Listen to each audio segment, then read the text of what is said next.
एक समय की बात है, सुंदरपुर के जंगल में एक टूनी नाम की चिड़िया रहती थी।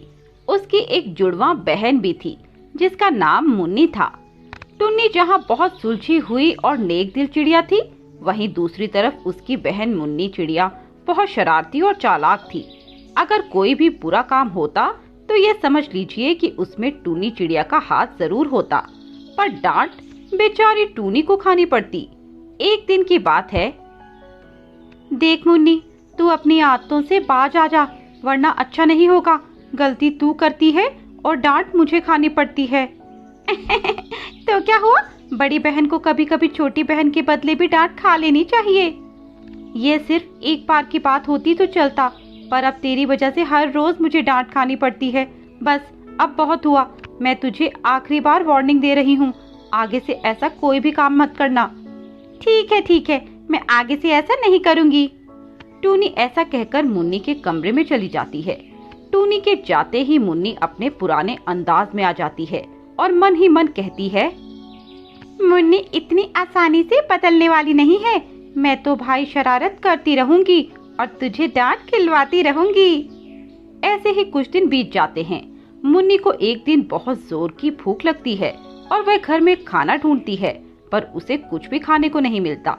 फिर वह मन ही मन सोचती है, यहाँ तो कुछ मिलने से रहा, क्यों न मैं कालू कौवे के आम के बाग में कुछ आम तोड़ कर ले आऊं। हाँ, ये सही रहेगा। ऐसा मन में ठान कर वह उड़ते हुए कालू कौवे के आम के बाग में चली जाती है और रसीले रसीले आमों को देखकर उन्हें तोड़ने लगती है और ऐसे ही खूब सारे आम तोड़ लेती है और खा भी लेती है। तभी वहाँ कालू कौवा आ जाता है और उसे देखते ही मुन्नी चिड़िया जल्दी से उड़कर वहाँ से नीम के पेड़ के पीछे छुप जाती है। तभी वहाँ से टूनी चिड़िया भी उड़ते हुए कहीं जा रही थी। कालू टूनी को वही आम का चोर चिड़िया समझ लेता है और उसे पकड़ लेता है। अरे ओ चिड़िया, कहाँ जा रही है? नमस्ते काका, मैं तो अपनी सहेली दीपा कबूतरी के पास जा रही थी। बोलिए, आपको कुछ काम है? अरे वाह, बहुत अच्छी एक्टिंग कर लेती हो तुम। अब ज्यादा बनो नहीं, मैंने तुम्हें आम चुराते हुए देख लिया था। बोलो, तुमने ही मेरे आम तोड़कर खाए हैं ना? बोलो। नहीं काका, मैंने आपके आम नहीं खाए, मैं सच बोल रही हूँ, मेरा विश्वास कीजिए। मैं तो अभी यहाँ आई हूँ और अपने दोस्त के घर जा रही हूँ। अच्छा, अब चोरी करती पकड़ी गई तो बहाने बना रही है। मैंने तुझे अपनी आंखों से मेरे बाग में देखा था और तुम मुझे देखते ही भाग गई। मैं झूठ नहीं बोल रही काका, मैं सच बोल रही हूँ, मैंने आपके कोई आम नहीं खाए। अच्छा, तो तू ऐसे नहीं मानेगी, रुक, मैं तुझे अभी बताता हूँ।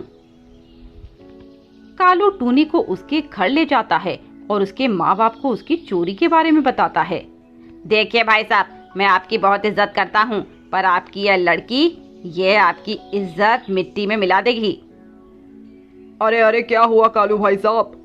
आपकी इस बेटी को मैंने चोरी करते हुए रंगे हाथ पकड़ा है। यह मेरे बाग से आम तोड़कर खा रही थी और जब मैंने इसे चोरी करते पकड़ा तो यह मुझसे झूठ बोलने लगी। पिताजी, मैंने कोई चोरी नहीं की, काका को कोई गलतफहमी हुई है। मैं इसे आखिरी बार छोड़कर जा रहा हूँ। आगे से मैंने अगर कभी इसे चोरी करते पकड़ा तो सीधे पुलिस के हवाले कर दूंगा। फिर मैं आपकी इज्जत का भी ख्याल नहीं करूंगा। ऐसा बोलकर वह कालू कौवा गुस्से से वहाँ से चला जाता है और उसके जाते ही टूनी अपने पिताजी से कहती है, पिताजी, मेरा विश्वास कीजिए, मैंने कोई चोरी नहीं की। आप तो जानते हैं ना मुझे लगता है ये मुन्नी ने किया है और सुबह वह घर में भी नजर नहीं आ रही है। हाँ बेटा, ये उसी का ही काम होगा, आने दे उसे, देखता हूँ। शाम को मुन्नी घर आती है और उसके आते ही टूनी और उसके पिता उसकी क्लास लगा देते हैं। मैंने तुझे मना किया था ना, फिर से ऐसा काम नहीं करना, पर तूने मेरी बात नहीं मानी और तूने चोरी की और आज तेरी वजह से कालू काका ने मुझे डांटा और वो आकर पापा को भी खूब खरी खोटी सुनाकर चले गए हैं। सब तेरी वजह से। मुन्नी सर झुकाए सब सुन रही थी। वह उनकी बातों को एक कान से सुनती और दूसरे कान से निकाल देती।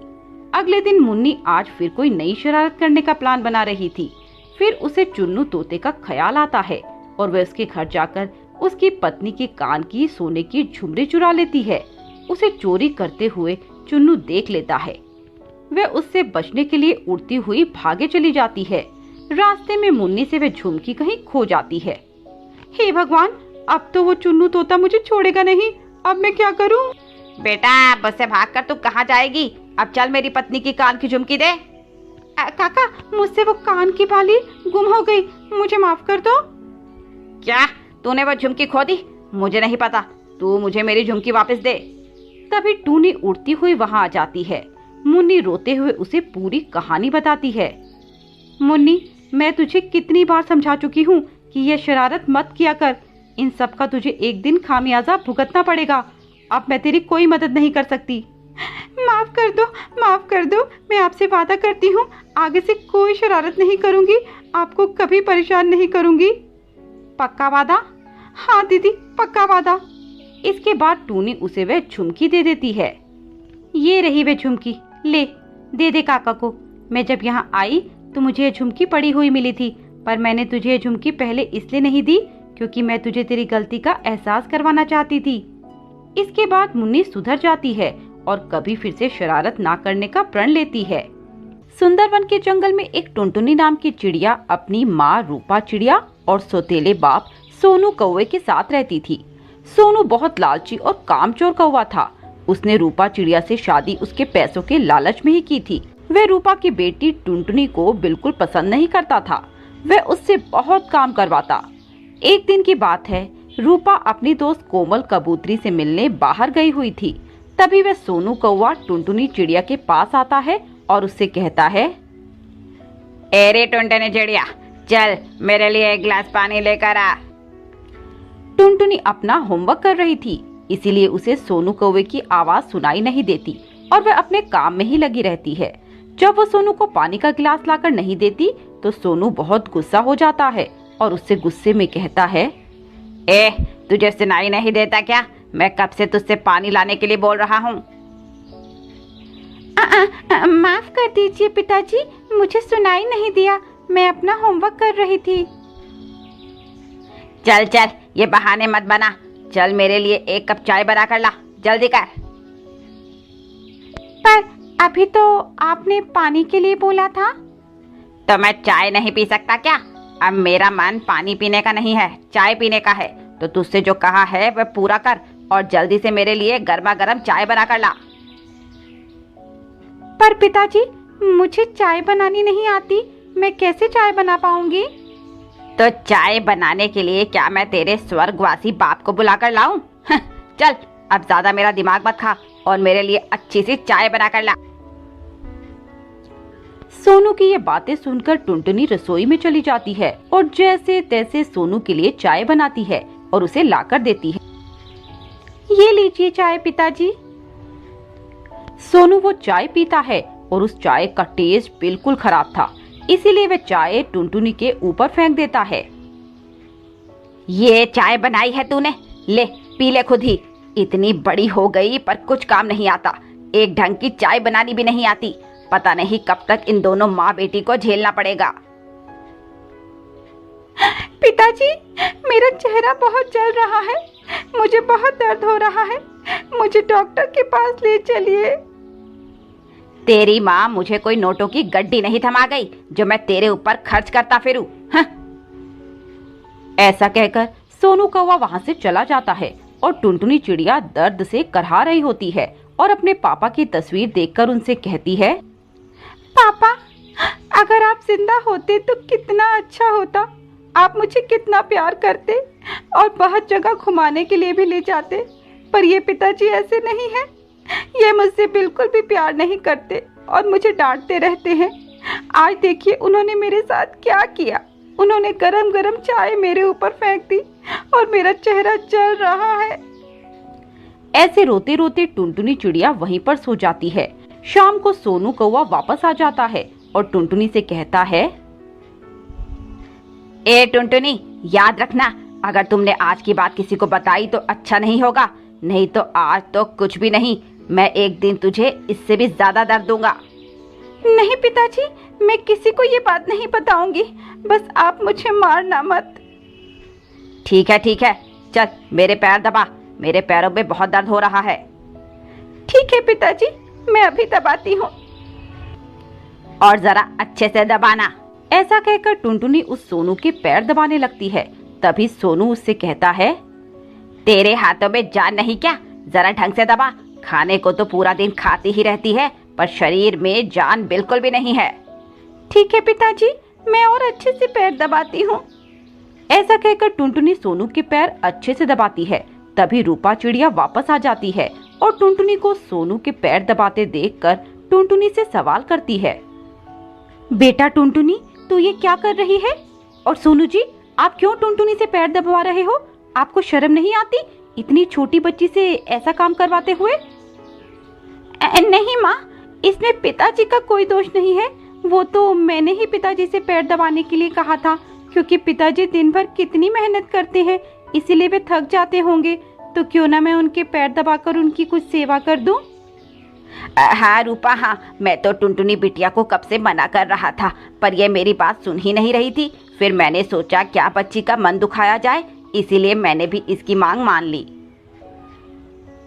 अरे मुझे माफ कीजिएगा, मैंने कुछ गलत ही सोच लिया था।